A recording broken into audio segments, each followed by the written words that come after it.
What's up? Welcome to a special edition here on Chatt It Up Sports. This is a brand new segment that we're just starting up under the umbrella of Chatt It Up Sports. I'm Greg Larnerd, and this is the Word with G. Yes, we're bringing back the Word with G, off the diamond segment with our very first guest, a man who is a first-year head baseball coach at Roane State. He has revitalized the program, the most wins this team has had since 1991, and my man wasn't even born yet. He's making me feel old. Chris Hamsley is our guest. Hamsley is our guest here on the Word with G off the diamond segment. Chris, what's up, man? Well, welcome into the show, and glad we can make this happen. Yeah, awesome. Grateful to be here. Just kind of double following you up there. So, I'm one of those people. My parents call me by my middle name. So if you have kids one day, just call your kids by their first name so you don't have to correct. So Cam is my middle name, so I go by Cam more. Okay. But to my guys, they call me Coach Hams, Coach Hamsley, or Skip. And then, okay. I wish Carson would have told me that. He could have set me up for success here, but he called you Chris, so that's what I went with. It's okay. It's okay.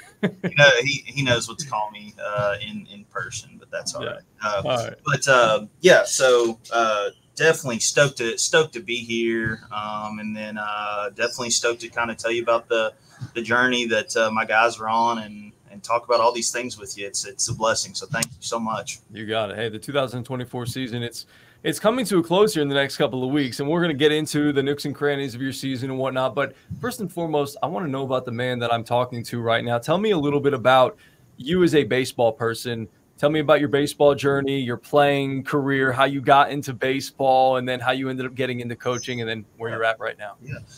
So originally from Springfield, Tennessee, which is just north of Nashville. Always wear my hats around, kind of to respect the roots a little bit. Robertson County is known as like the dark fire tobacco capital of the world. So I got to spend plenty of time doing some tobacco farming, nice and healthy. But so that's where I'm from. And then I went to Pope John Paul II high school, JP2. Let me close my door. Hold on. No, you're good. Yeah. There's a lot happening out there at Roane State. My AD is the man, but gosh, he's like me. He's loud. We're just big energy people. Right. So went to Pope John Paul II for high school. And really being from a small town, that was the first time I was like, whoa. I'm not the best player around here, and could always hit. And that was kind of where I did most of my help because I didn't really fit. Like I was more of a corner guy as a player. So I was at third and first, but I was nowhere near tall enough to be the guy holding down first base. How tall are we? But I was a left-handed hitter, and I kind of had to find my way in high school trying to help within a team of like a lot of really, really talented players. And then I ended up having to have Tommy John surgery for my senior year of high school. So that like pretty much killed everything for me because it was just terrible timing. And what it did was I kind of got stuck in a way of getting to have some help serving responsibilities because of my injury. And I tried talking to at the time it was Coach McClure at Austin P, and tried to reach out to him and try to keep playing. And he told me the same thing that my head high school coach told me, which was you don't need to play. It ends for everybody. You're done. But he was like, you would be really, really good at coaching. Like, you need to do that. And I tried to run from it for about a semester. And then I just got in the thick of it and started doing it. Was able to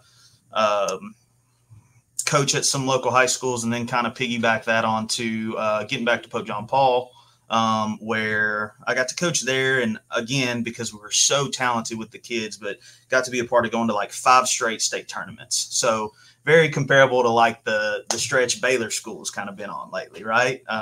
Chattanooga comparison there. But like when I played, the team, we were full of 4-year and D1 commits. Everybody's going somewhere, and same thing with those teams. Just a lot of really, really good players. Was blessed to coach Jake Rucker. Knew him all his life growing up, but got to coach him. He went and played at University of Tennessee under Coach Vitello, and then now he plays in the Twins organization. Ben Brooks went to Memphis and is now the recruiting coordinator at Tennessee Tech for baseball. Mason Hickman was a pitcher we had that went to Vanderbilt, and now I think he's in the Indians organization. Ryan Hatton went to VMI. I could keep going on. Like I'm missing people because there are so many, like Nate Pianto and Matthew Steidel were two pitchers. They went to SIU, Michigan State, locked it up. And so I was very blessed to do that. And then I proposed to my amazing smoke show wife. There we go. Her name is Rose in May of a year where I was coaching at Pope John Paul. I was working at Old Hickory Bat Company, which that's the company that Mike Trout, Jackson Holiday, that's what those guys swing. So it's big. That's a big name. So just consumed in all the baseball stuff, and I just kind of got this feeling, Jesus thing to just start applying for some jobs out there, anywhere and everywhere, just kind of see where it led. And so for me, where that led was got a call from who was at the time the head coach at Roane State, Zach Sterner. He's a pitching coach at Tennessee Wesleyan now, but he called me and he was like, hey, I'm from up north. I've been at Roane State for so many years. I really want to find someone who can help me recruit and all these things. So I came down to visit, and again, Jesus thing, absolutely loved it. Even though it was probably a hard sell to anybody that would see it, because you have a baseball field in a barn with some random cages in it. Nothing that I could actually tell a kid, hey, come play here. We can develop you better than any of the other JUCO. We're the most rural out of the JUCOs. We're the only JUCO you can't get to Chick-fil-A within 10 minutes from in Tennessee. All these things. Well, I just kind of got there and got my feet wet and doing everything I could to serve my boss at the time and recruit my tail off to find players. Well, how did I do that? I tried to get as many guys as I could and make them kind of hash it out and compete, because within the dynamic of what we had, that felt like the best way to do it. And then about a week before the season started, about 3.5 years ago, is COVID stuff. He was he got to go be the pitching coach at Tennessee Wesleyan, and they were like, hey, it's your interim, you take it. And I stayed on interim for, a while. And it's kind of tough to recruit when you're interim type of role thing. That was a dynamic. And then they had already kind of been working on it at Roane State, but they told me, or they asked, what can we do that, can help us be better? And I was like, the thing is, if we quit just being somewhere that says we have athletics and say we expect to win at athletics, and we bring in something that nobody else in Tennessee has, to be successful, to make guys want to come here and play. And then that's where the indoor facility came in. So now we have this indoor facility that basically, one of a kind for Tennessee. And I think some other programs are now jumping on trying to get going with that too. But it really is. It's a game changer, because now I can get guys who want to finish their degree, but there is no plan B. It's baseball, and they're coming there to develop, and they can spend 24/7 in a facility and train and get after it. And I make them earn those things. I make them earn getting in there to use that facility. But, that's one part of it. And then just kind of selling my vision of growth as a coach that I've been blessed to go through. You don't want it to be easy, because I've gone through a lot of really hard things as a young coach. I mean, I was the youngest one in our conference, and I think I still am. I think me and Coach Ammons that took over for Coach Korn at Columbia State are both kind of the youngest of the guns here, but just blessed to continue to grow through that. And kind of where we're at now is setting that vision for this team 1 year into fully recruiting to that indoor facility, and look at all that we've been able to do, and making us more of a contender. we're about middle of the pack now, and that's just going to keep growing, you know. But I hope that gives you a good idea of everything with me, and then just a little bit more intel on the program. And, you know, maybe if I missed something or you got some questions, we can go over those too. Yeah, so I love the story of how you got to where you are as a coach. And so how long were you actually an interim head coach until you got the role full time? Because this is your first year, correct? No. No, it's not your first year. As far as like officially mine, it's been about 3.5. 3.5 years, okay. And then, you know, I think I spent like 8 or 9 months in that interim thing, you know, limbo stuff. But yeah, regardless, you know, overall have been at Roane State almost, I think 5.5 years now. So okay. Again, Carson is a liar, man. He's just telling me we got a new coach and things are good and we're winning and yeah. The old thing. You gotta set that boy straight. Well, and in his time frame, like those are all like, you know, for him that's good because you know, it's little details like that or more so. But yeah, I mean, it all kind of comes the same. Like Roane State really struggled for a while.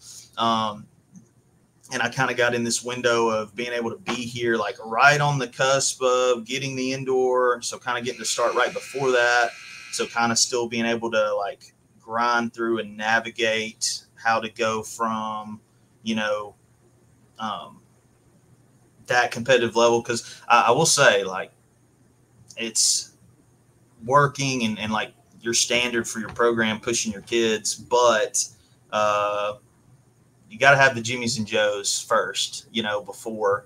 I love all my guys. I got so many guys that I'm grateful that, you know, take talent out of the equation that I've been able to coach and be a part of here. And they're all part of our story and have chapters in the Roane State story. But it's just, you know, getting to that level where you're able to get the guys that can help you be competitive because, you know, like Tennessee junior college baseball, does not get enough credit sometimes because I mean, you've got so many good programs, you know, like Walter State's obviously kind of been the standard, you know, and they still, you know, that's the big tradition right now, you know, and we know we're coming for them. So that's one. Chatt State, like Coach Dennis has been there forever and they've had a ton of success. Yeah. You know, Cleveland State and Coach Policastro, like they're always consistent.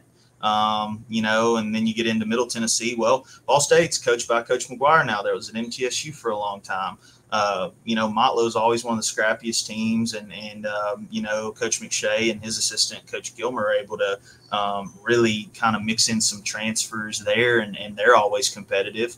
Jackson State, you know, they're a few years removed from getting all the way to the conference championship game versus Walters. Dyersburg State has consistently been a second or third team. And then Southwest Tennessee, now they have an all-turf field. They play at USA Stadium. Like, all those programs are good. They're putting out D1 talent. And, like, all these four-year programs are coming saying, like, I'm going to go find guys that have all these ABs, all these plate appearances, all these expensive innings to help their programs to fill in. You know, it's just good baseball, and I'm blessed to be able to coach in it and grow in it. You know, and I've tried to really make friends as much as I can with a lot of those coaches because, like, yeah, I don't like them like during the game when I play them, but at the end of the day, like Mike Policastro has been doing it a long time. Why am I not trying to take as much as I can? Dave Shelton has done so much to, you know, kind of give me all the experiences he's had, talk through those things. Greg Dennis is always like the nicest and helpful to me. And then, you know, like Coach McGuire, same thing. It's like none of those coaches have to do that, you know, but they've taken time to kind of invest in me to help me, you know, knowing that I want to do this for a long time. And they don't have to. They could just continue to kind of like, we really need to keep Roane State down. We don't want that guy to start getting going, you know. Yeah. Because I'm a big energy guy. I think as you know, you get older, it's hard to hold on to that. But you know, I want positive energy. I want my guys to work on just like, can we stay in this moment? You know, and I'm always a proponent. You've heard this, like the make your bed, right? Whether you want to call it like the make your bed mentality or the, you know, 1% better or whatever, like it's a small wins thing. Okay. Yeah. And so like, I'm always like, hey, are we making our beds? Like, you make your bed? Because I'm just trying to get them to see baseball is so hard. If you are not kind of doing a consistent of trying to like have structure and organization in your life, you're definitely not going to get it on the baseball side. Even if you do all those things, you still may not get it on the baseball side. But if your life is chaos everywhere else, you're not just going to show up to the baseball field and be able to, consistently perform for your teammates and do those things. So, so that's kind of like the small mantra, the things, maybe some of the motivational, because, the rah-rah speeches and like these grand things, like, you just can't do those all the, it's, we talk about our story all the time, but it's more about, what's your daily thing instead of just building up for this big, like you're always going to fall back on your training, fall back on your consistency. So make your beds real simple. Just make, 100%. We recently had a conversation about that with the softball team as well at UTC about just, hey, a small win, start the day. If you don't do anything, you don't accomplish anything else throughout the day, at least you made your bed, and that was a good way to start the day off. I love the 1% better. I can tell you have a really good mindset for this. So let's talk a little bit about your team now. 24-24, as we mentioned, the most wins in program history since 1991 as far as you can go back. You guys are 8-13 in conference. Talk to me a little bit about this group, how the season has gone for you guys, and what it kind of all encompasses from where you're at right now with 2 conference series left. Yeah. So obviously it started in the fall, kind of like challenging them to go through some tough things, but also just kind of set some of those standards for us that we talk about, which, pronouns are such a big thing in today's world. We have team pronouns. It's we/us. All right. What does that stand for? We talk about being winners. That's the W. Like, we are winners. You are a winner. This is what you do. This is how it's done. This is how you go about your business. You're a winner. You can't be here if you're not a winner. The E is for earned. If we don't earn it, we don't want it. Like if somebody gives something to you, you're not going to take as good care of it as if you had to work for it, right? So like we earned them being able to get into the indoor facility and use it. We earned our practice gear. We earned, the kind of being able to get in the locker room and use the weight room and like jerseys, gear, like all those things. We just, our guys work for a lot of that stuff. How do you make them earn that? Like, what do they have to do to earn things like that? Sometimes it's like a mental test or challenge. Like, hey, like I told you to prepare for this. Did you prepare? Sometimes it's a physical and a mental challenge. Sometimes it's like a group, like competition. And it's like, this group wins and they get it first. The other group's got to wait because, you lost and we don't lose here. Right. Just kind of building some of that stuff is creativity is what I would say, but you're putting them under pressure. So they just felt like they had to do something, to kind of reward that. And I kind of try to mix that between like our humanity and the spiritual side of things. Like, you got to work to earn to be the person that you want to be and to get the things that you want to have here.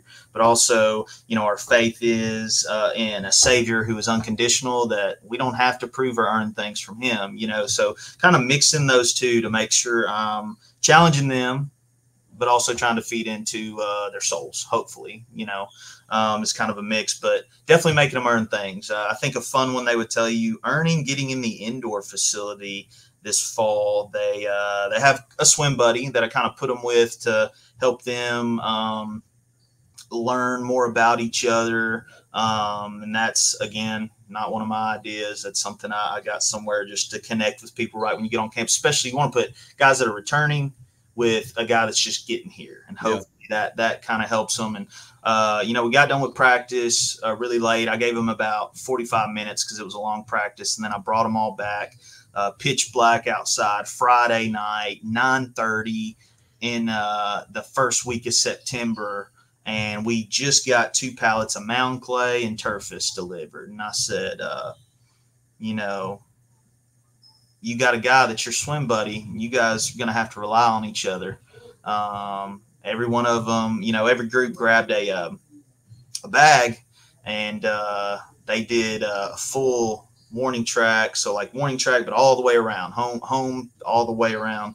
And they did lunges, and they had to piggyback. Like, you can't do a lunge unless you're carrying that, and like powered through. And it kind of ended with one guy, one of our heavier guys, heavy guys, thumpers is what I call them for the home runs, but was lunging with it and just gave all he had and kind of fell out at the end. And his swim buddy picks it up and like powers through the last part. And the kids are going nuts. And like, you've already kind of set the tone early on. Like, we're going to be about energy, intensity, and we're going to push through. When one guy can't, another guy's going to pick you up, and so those things I get creative with, but the goal is like, I want the guys to have to work for it and earn it. And that way they are going to be able to look back and have some pride and good memories. Because I got to think about, as a coach, like, this is my life. These kids, like, getting to make them better people that maybe I don't get rewards from till later on, but like, they're going to move on no matter what. So I've got to make sure that I get them as much prepared to be the best baseball team at the end that they can be.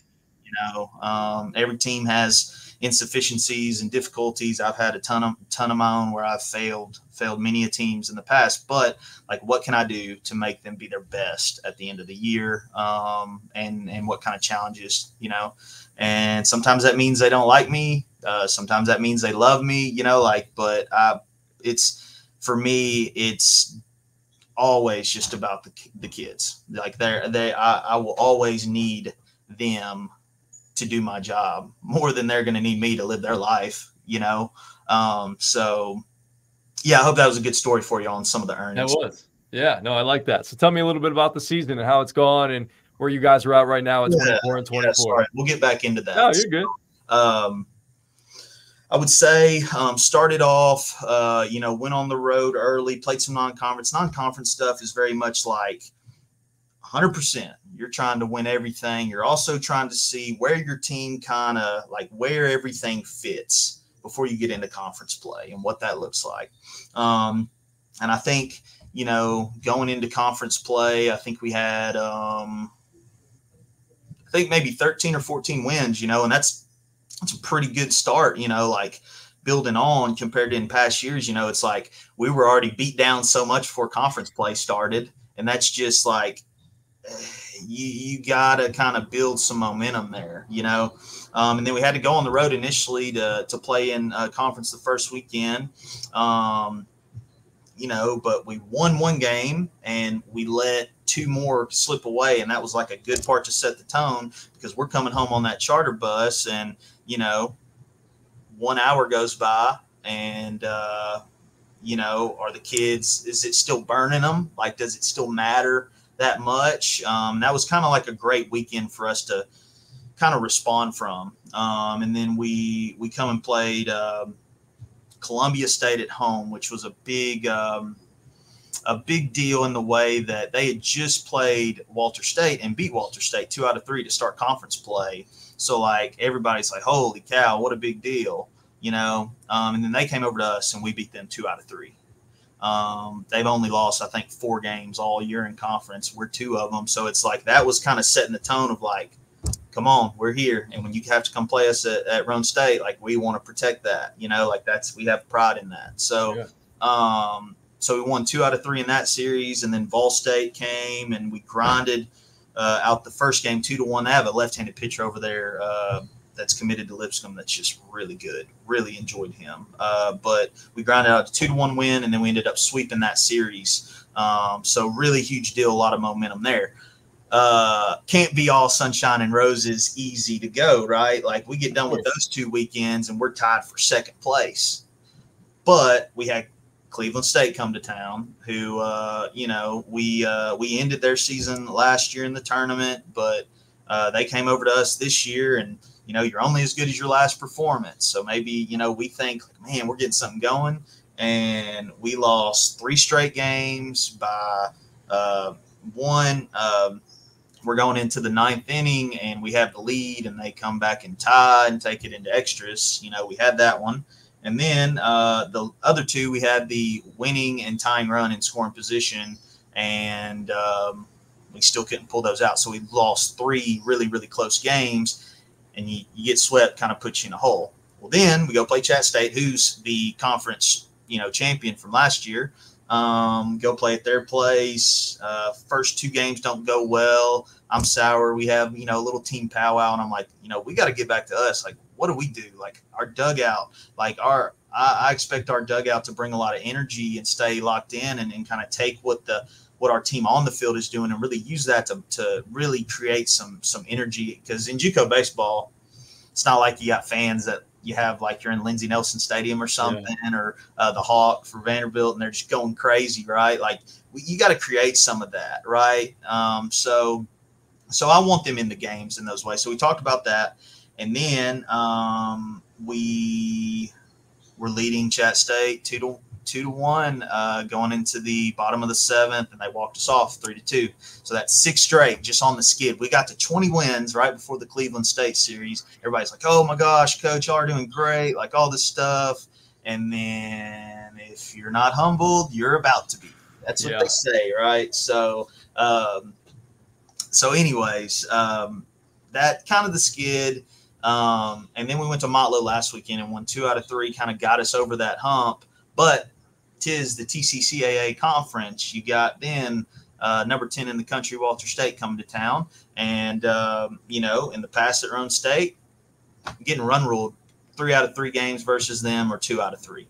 Well, we played a 9-4 game. The first game was probably a little bit closer than the score actually indicated, but they capitalized on 2-out hits. Like they scored a lot of runs with 2 outs where we're almost out of it, but that's why they are, a number 10 team, that talent happens for you. And then we ended up getting run ruled the second game. Wind was blowing out and they hit 4 home runs. And then it's like, you look up and that's who they are. Then we go into the last day, challenge my team, to like, hey, let's just see what you're about, like, let's see what it is. And they're leading 2-1 going into the 7th inning. But we always play 2 doubleheader 7s and a 9. This was the 9-inning game. So we're leading 2-1 in the 7th, and then the final score ends up being 5-2. Told the guys after, we're winners. We don't get swept here, so we're not going to do the same thing. So today we're going to go take care of that as a team this afternoon, But in realistically looking at it, is they've been building that for years, whereas we're kind of in year 1 of – I have half the team I've kind of been able to recruit towards that indoor and kind of still my vision as a coach of what I want us to do here.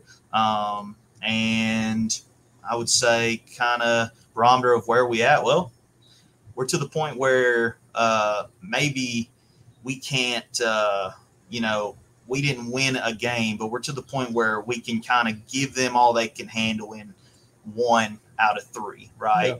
And maybe the progression is, how much better can we get till the tournament? And then we see them at the tournament, and then it's like, we don't have to be better than them. We just got to be better than them for 1 game on 1 day in 1 situation. Yep. Who's playing their best at the end, So, and then, kind of building on that into next year. So where we sit now is it is all in our hands. It is all in front of us. So there's a 2-game difference between the team that's in 4th place right now and the team that's in 7th. 3-game difference from the team in 4th and 8th. So really, really tight here in the middle. Well, we had kind of been sitting in that 5th place spot, middle of the pack. I think right now we've bumped down into 7th, I believe. And where it's tough is if you're in 4th, 5th, or 6th, you start the tournament in double elimination. If you go into that 7th spot, you're in a playing game, win or go home, which we've been in plenty of those because we've been in the 9th or 10th spot. Yeah. But, again, now, we've really kind of propelled ourselves into that winner mentality and now being a little bit more competitive consistently. And right now we play Dyersburg State at their place, 3-game series this coming weekend. Then we finish the year with Southwest. Well, we're in 7th right now, and Dyersburg and Southwest are in 5th and 6th, and they have a 1-game lead on us. So it's all in front of us as far as like where we're going to land at the end and what that looks like over the next couple weeks. And once you hit every milestone, they get a little harder and harder. So we got to 20. Everyone was complimentary. That was great. Took us forever to get that 21st win. And then we got to, 23, 24, which, that's the most Roane State's had it since like 1991. But now we're having that. What's that next milestone? Like, man, you guys get to 25 wins, talking about chasing getting to 30 before the end of the year. Like, the milestones get harder and harder. Yeah. Sometimes you can leapfrog a step when you're building something and you're blessed to be able to do that. But a lot of times, like, you just can't skip steps. You have to kind of check off things before you can go from worst to first, Yeah. So we're just going to keep writing those chapters. And hopefully what I would say is, that we've paid the price enough a long time ago to kind of be able to reap the rewards now. Yeah, absolutely. That's really what your whole season's about with each team. That's it. So now I want to spend some time before I got to let you go, because we only got a couple of minutes left, and I know you're a big time talker. You got the energy. I love hearing about your program. I want to hear a little bit about some of the guys, and you mentioned to me sort of off the air, Tim Gordon, your catcher. You told me he's got a cool story. I need to hear about him and tell me a little bit more about his. Yeah, Tim does have a cool story. So he's from California. He went to Chino High School, and he was a kid that graduated in 2021. And you can imagine in California in 2021, they're still in the thick of COVID regulations and all this stuff. His parents decided to move to Cookeville, Tennessee. He decided to just stay in California and start working, like not going to school, not anything. And then he finally decided to move out here. I get a call about, him wanting to try to play baseball. So I got him to come down here and work out, and, big physical kid. And I was like, yeah, let's do it, So he's still young, but it's neat because the journey that kind of got him here. And now, he's our 1A, kind of flips with another catcher I have. And, he's just got a little bit more experience, and it's just a neat story that kind of led him to Roane State out of all the places. And then, he's married now, and he's, wow. So he's just a little bit older, but he's still a JUCO guy, mm-hmm. Still a JUCO bandit, and still planning on chasing, playing ball as much as he can. He's going to have a chance to. So he does a really good job back there, and he's a really, really tough out with some pop at the plate. So he's got a really cool story. I have another kid, Christian Caruso from Arizona, who, got in a really, really bad accident and banged up his back to the point where they didn't even think he was going to be able to walk again. And now, he's gotten to the point where I met his high school coach at a ABCA convention and kind of reached out for him, and I brought him in, and it's so cool to see him be able to play ball again. So not just all Tennessee guys, right? And then kind of some tough adversity we've gone through is one of our better hitters and a kid that's, really, really, I think would have challenged for being, conference player of the year. Cade Martin got injured second weekend of conference play. He tore his labrum, and it's been a struggle because he's been at Roane State for 2 years, but he's only played in like 28 games because last year he tore his left shoulder, so tore that labrum. Now this year he's tore his right one. And so last year he played past the halfway point, which means he couldn't get a medical red shirt. Hadn't played, it's hardly played in any games. He didn't get that one. This year, again, it's on the NJCAA, but he's played in less percentage of games, and he didn't play past the halfway point either. So, when he turns in that documentation, I expect he will get the red shirt, and he can kind of make the decision. Do I want to return? Do I want to move on to a 4-year? But that's kind of been a tough one, because losing that depth, and I think guys, really, really kind of feed off what he does as well. So we've kind of had to find that identity. But again, if it was easy, if every part was easy, everybody would do it, right? But I just hate it for him because I love him just as a person and what he brings to the team. And he had surgery last week, so I've been praying for him a lot. And so that's Cade Martin. He's from Gallatin, and then. Got a couple transfers, that have come on. John LeRae is a kid that went to Baylor School in Chattanooga, went to Murray State. He's now with us. I recruit. I've got a mix. I've got a couple guys that were at Walter State and decided They wanted to leave there and come over here. Carter Olaf's a kid that was at MTSU, went to Walters as a catcher, banged up his thumb pretty bad. And then he got a medical red shirt. But I tried to recruit him out of MTSU before he went to Walters. And I told him, I was like, hey, I want you to pitch. Yeah. And he told me after the fact, 'cause he was a catcher, like he thought I was crazy. Like, Coach, I thought you were nuts. Hurt his thumb, started pitching last summer, and he called me. He's like, hey, Coach, I've been thinking about you. I'd really like to come pitch for you. I was like, well, if you talk to Coach Shelton, make sure you let him know, and, then I'll call him and kind of do the right thing, right, kind of service there. So he made that decision to come over here, and he's been pitching this year and doing great. So that's kind of like the change of position journey. And then Carson is somebody, obviously, that was at MTSU, and they just over-recruited way too many people in general there, and then you can only have so many on a roster. And, he realized, hey, I want to play. I want to have the opportunity to play. And he's come over here to me and just been a blast, and really – as the season goes on, the more ABs he gets, the better he gets. And he's held down center field really well. He had a home run yesterday versus Walters, put us up 2-1, which was really, again, like he's coming along. So that's a great story too. Miles Denton is a kid that transferred over from Walters. He's from Ravenwood. I have a bunch of kids from Clarksville because I went to Austin P. Like, let's go P, Clarksville area right there.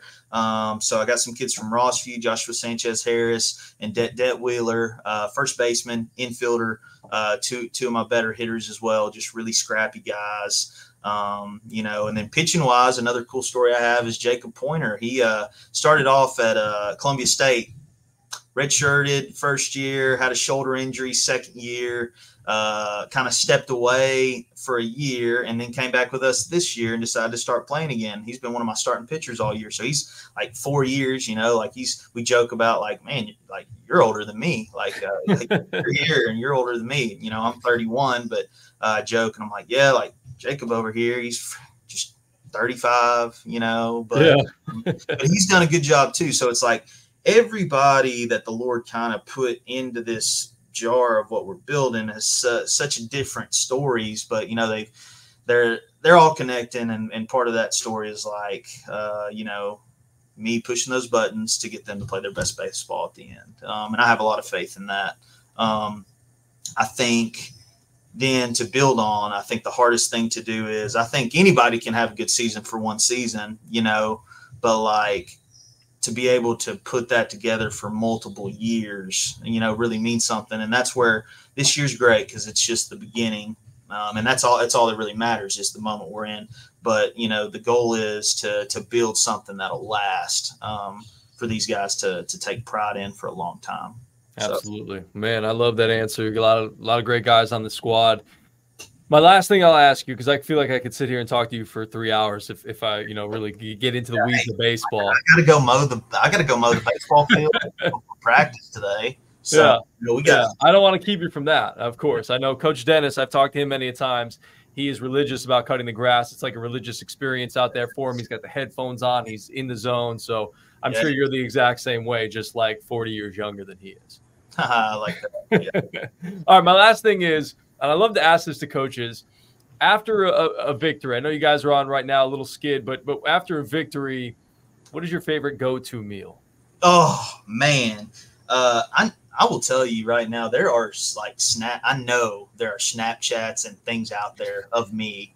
All right. Like I have to stay in the gym consistently, because if I don't, I blow up. I'm not skinny by any means, but I try my best. My wife's getting her PhD in nutrition. There you go. So like, but my eyes are bigger than my stomach a lot of times, and one of the sins I think I joke about, like, I think I'm possessed. Like, I have a demon. It's the demon of gluttony or whatever, but. Back to your original question, just so I can set all that up for you about how big of a food guy I am. I know there's Snapchats out there of me when we go to Buc-ee's. And Buc-ee's, I like to create a sandwich where you get the brisket sandwich. Talk to me. And then if they have the chicken sandwich, which has been on recall lately, shows you how much we go to Buc-ee's, and I know that. Get the chicken sandwich too, take off one of the buns. And you got to put that in the middle and just smash them and eat the whole thing. Another one you can do is the brisket sandwich. Also get the beef burrito, snap that in half, put half of that sucker on top of that brisket sandwich. And I'm telling you, my guys are like, I see them. They want to video me eating this sandwich.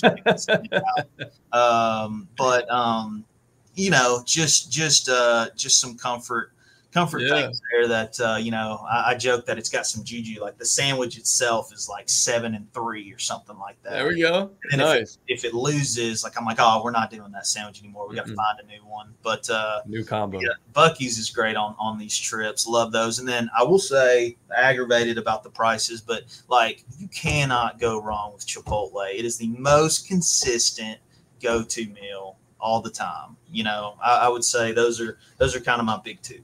Bingo. I love it, man. The combos, I got to try that. I haven't been to Buc-ee's in a minute, but next time I go, I love putting different foods together. Like if I have leftovers, I will literally just take whatever I have and just put it in a bowl and just mix it up and eat it that way. So I love the combos that you have there at Buc-ee's. Continued success at Roane State with the Raiders. Cam Hamsley, again, our guest here on The Word with G. Off the Diamond segment presented by Chatt It Up Sports. It's been fantastic, man. I can't wait to come out there and see you guys at some point, meet you, get a chance to chop it up. You know, I'll sit in Coach Dennis's office for hours and talk baseball. I feel the same energy from you, and I really appreciate what you're doing over there at Roane State, and I'm glad we got a chance to talk about it today. Yeah, brother, I really appreciate you having me on. It was a blast. If you ever need anything, please let me know, okay? Absolutely, will do. Good luck the rest of the year. Yeah, see you, buddy.